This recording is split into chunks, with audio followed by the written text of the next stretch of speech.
بسم الله الرحمن الرحیم۔ دلی کے اندر ایک سلطان آدمی تھا۔ اس کا ایک غلام تھا جس کا نام محمد تھا۔ سلطان جو مالک تھا وہ اپنے غلاموں کو ہمیشہ محمد کہہ کر پکارتا تھا۔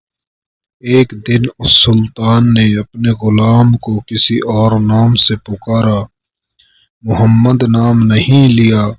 وہ غلام اپنا نام سن کر کانپ اٹھا اور اپنے مالک سے کہا، حضور آج مجھ سے کون سی غلطی ہو گئی ہے جو آپ نے میرا نام لے کر نہیں پکارا؟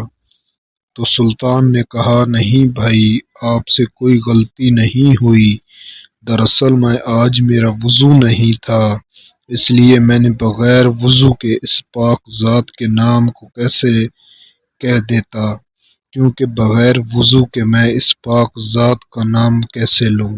سبحان اللہ۔